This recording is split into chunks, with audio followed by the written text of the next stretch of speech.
Never, ever pay for a subscription at DraftKings. You're just giving them more money, and it's a bad idea.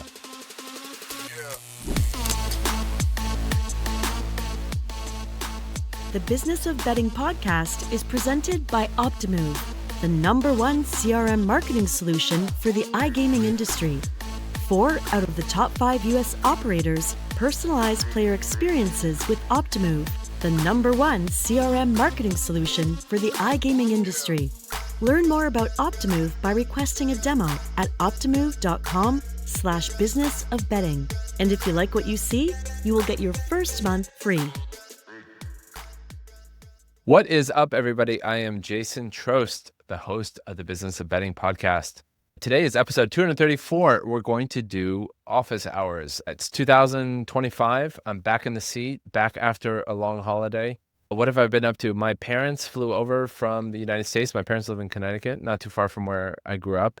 And my kids are super excited to see them. We went to Winter Wonderland, which I just love because it's got that kind of Bavarian German vibe to it. You can get German sausage. I love German sausages. Winter Wonderland is this giant amusement park that they build in Hyde Park every year, and I love it. My kids love it, and took my parents to that.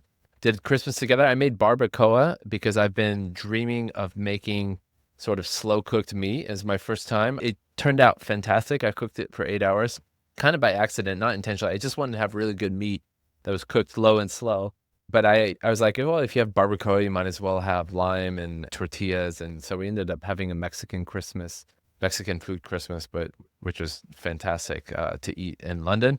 Then I went over to France to visit my wife's family. We did New Year's and a second Christmas in Lille. My brother-in-law lives over there. If you don't know, Lille, it's this cute little city. It's an former industrial powerhouse. I think it's a little bit past its glory days. But downtown Lille is lovely. There's a lot to do. There's tons of shops.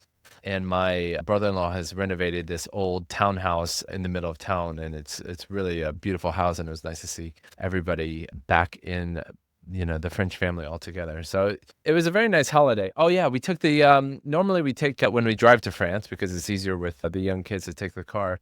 We normally take the rail train. So basically you drive your car literally onto a train. You sit in the car during the train ride. It's about 35 minutes station to station. There's a lot more time added between customs and waiting for everything, but it's about 35 minutes sitting in your car, which is fine. You watch your iPad and have a snack or something, and you can get out of your car, but there's nowhere to go. So you can stand up and stuff like that. We decided to take the ferry on the way back. And it was in the middle of a storm, and my wife gets seasick very easily. So she didn't do very well. It was crazy. I went on the bow. They had a little outdoor section, and just the waves were crashing over this giant ship. And you just think there's I don't know, 500 cars on this thing. It just feels very dangerous. But it was exciting to take the ferry back. I came back feeling extremely tired. I have 3 young kids, and they're 7, 6, and 2 now. And it was just a lot we did so much. We did a Christmas tree. We cooked together. We went to the Winter Wonderland. We visited France. We went to the mall. We did a whole bunch of different things. And it was a lovely time, but I'm exhausted.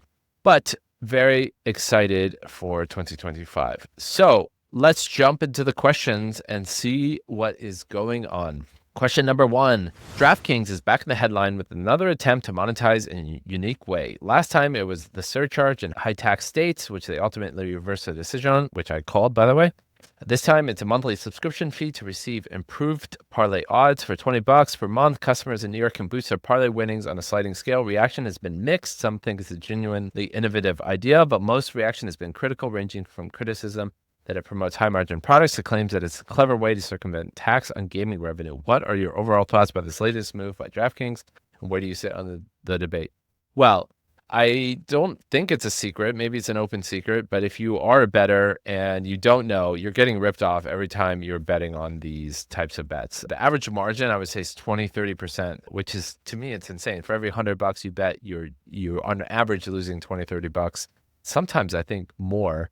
So I think this is just a way to get people to hit the crack pipe a little more regularly, which I think is the wrong way to treat betting customers. I think, that's the main thing that we're trying to do at SmartCast is change the betting revenue of sporting providers. And I think DraftKings and a little bit FanDuel, but they're just trying to milk people out of as much money as they can. Now, that's the essence of capitalism, but I kind of take more of a Vanguard approach where everybody wins if you sort of have fairer prices, better technology, you're not ripping people off as much.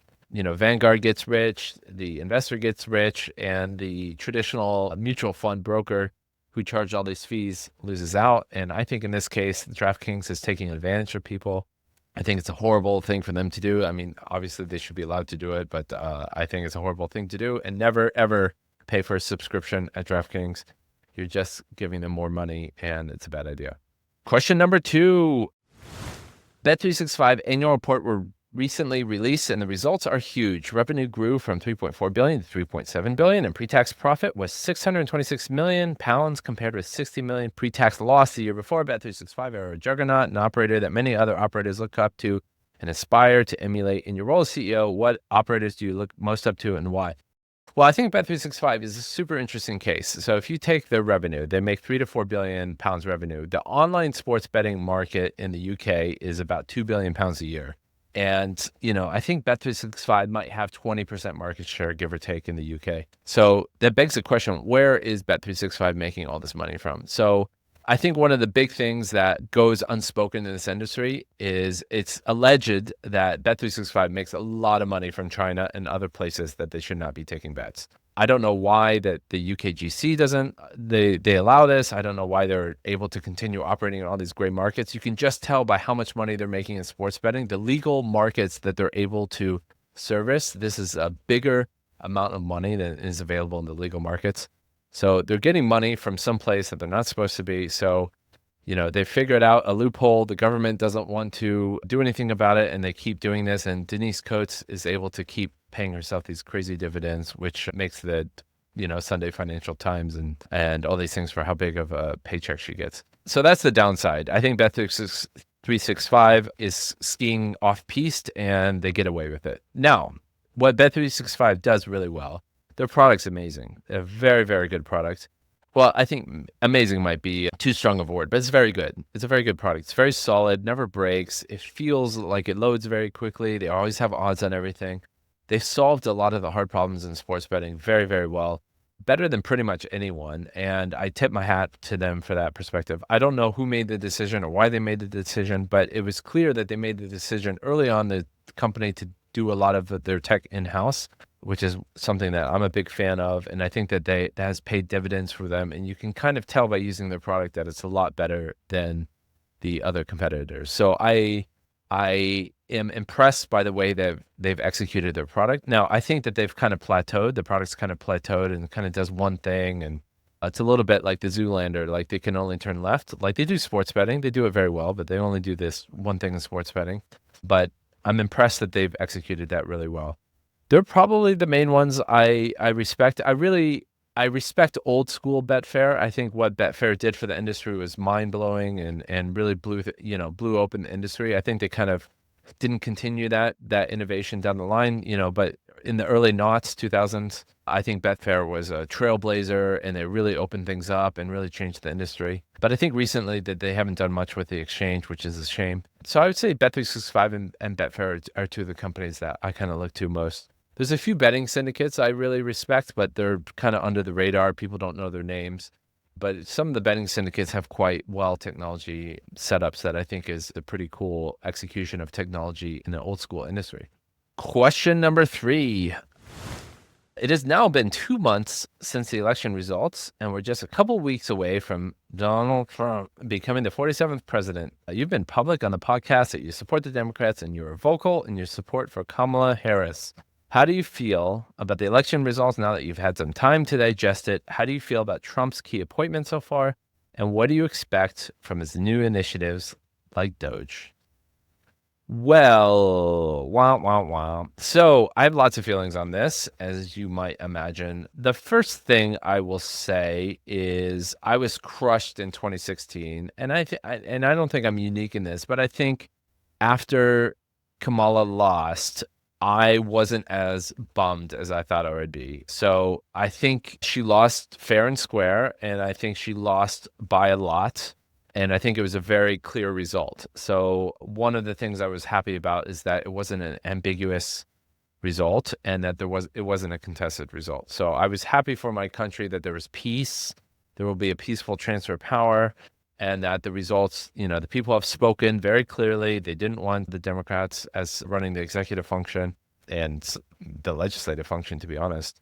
And I think the Democrats got their clock cleaned. Their clock cleaned. So I have a lot of thoughts about why that was the case, but I don't think I have unique insight as to why the Democrats lost that you can't get elsewhere on another podcast. Now, one of the things I think there's good things and bad things about Trump. And let me start with the bad things, and then I'll finish with the good things. The bad things is I think he's a bad actor. He's a bad actor in the sense that I don't think he operates in good faith. I think he lies purposefully. I think, he's been guilty of sexual assault in a civil court, but it was still he had a guilty verdict. He's been found guilty as a felon. I think he's a bad person, and I think he's a person that should be disqualified, at least emotionally, from running for president. I don't think he is qualified. I don't think his first term made him qualified to be president. I think the way he comported himself as president disqualified him. I think the way he supported an insurrection disqualifies him. So I think he's a bad person that does not have the moral fiber to run America. And yeah, he's a pretty bad person. Now, on the positive side of things, I am really optimistic. Like, I think Elon has kind of gone plaid a little bit, shall we say. But what I like about the new emphasis on what's going on right now, at least around Doge, is this idea of smart business people wanting to pitch in. We'll see if this ends up working, but I'm really enthusiastic about these sort of well-known businessmen or business people rather who have experience, doing commerce, building businesses, bringing that expertise to the business.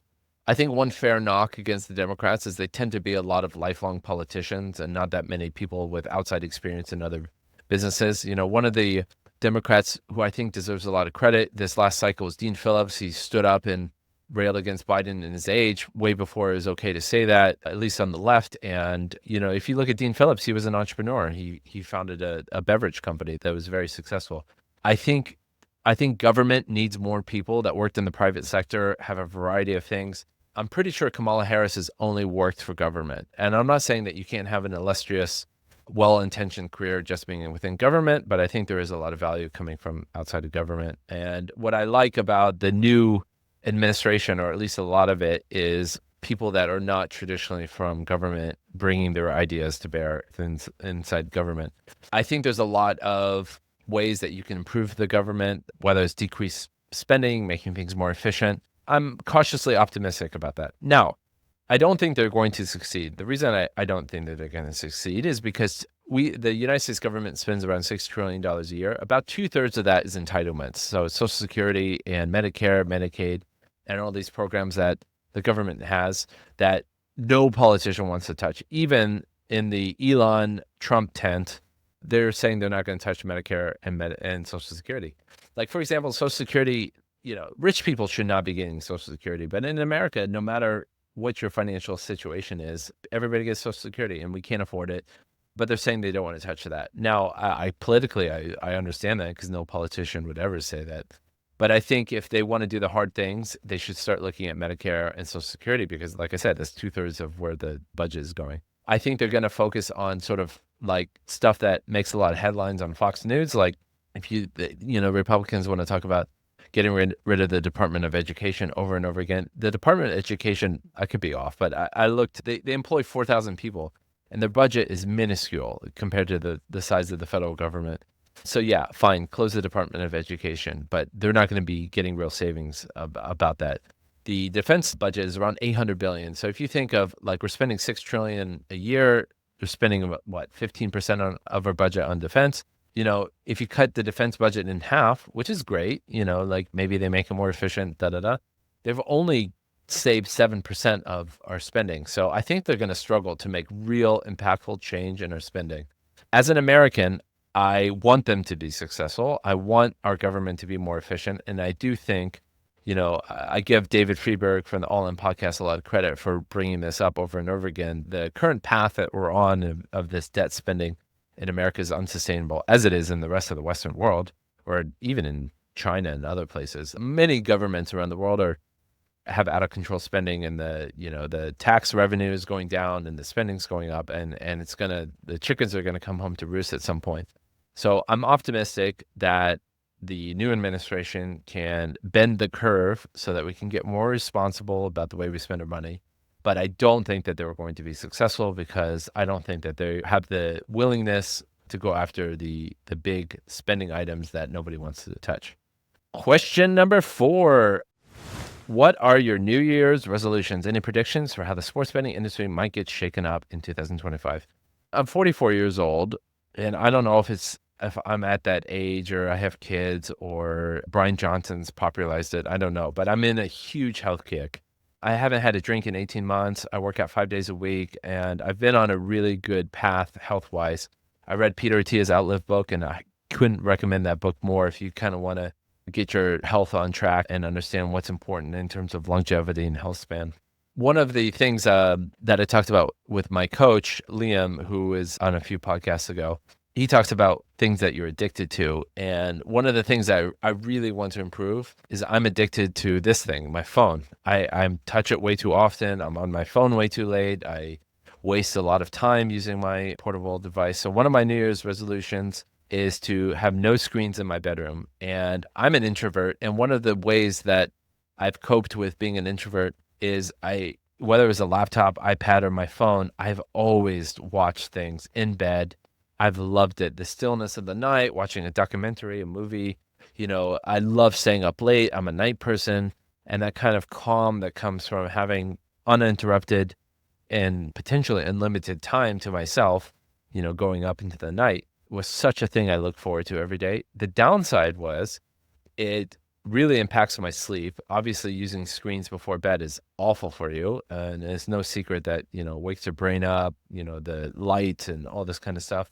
It's bad for my relationship, because when I'm watching TV, it kind of like hijacks my brain, and I'm less likely to want to connect with my wife. And it's for empty calories. So a lot of the stuff I watch is brainless. I love 90 Day Fiancé. If you've ever seen that show, I've pretty much seen every version of 90 Day Fiancé. I love it. So that's my big New Year's resolution this year, to get screens out of my bedroom, to not look at any screen after 10 p.m. That one's going to be very hard for me, because after 10 p.m. is my favorite time. That time between 10 p.m. and 1 a.m. is my favorite time of the day, and it's going to be tough for me. And I've also have a New Year's resolution to stop eating after 8 p.m. I've gotten into a really bad habit of eating chips and candy while I'm watching TV. And, I'll have dinner with my kids and keep snacking while I'm sitting there watching TV. So I think it's just a really bad habit. So I hope I improve my sleep and knock out an addiction at the same time. So that's what I'm looking to do. As for sports betting, I think it's going to be more of the same. I don't think there's going to be anything groundbreaking. I think DraftKings is going to keep trying to make their bets more efficient, and FanDuel is going to do the same. But I hope that we're more successful in showing people that there's a better way, that you can have a lower margin and still have a great product for customers. So that's what I would like to see for 2025. Well, that was another Office Hours. If you have any questions that you would like to have me read out, I can even shout you out on a future episode. Please write into us. Other than that, I wish everybody a happy and healthy 2025. I wish you love and success for you and your loved ones. All right. Happy New Year's, everybody. I hope to have many interesting conversations on the podcast going forward, and we'll catch you in the next episode. Cheers.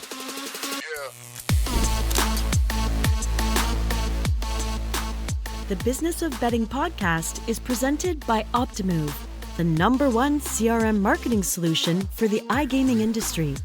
4 out of the top 5 U.S. operators personalize player experiences with Optimove, the #1 CRM marketing solution for the iGaming industry. Learn more about Optimove by requesting a demo at optimove.com/businessofbetting. And if you like what you see, you will get your first month free.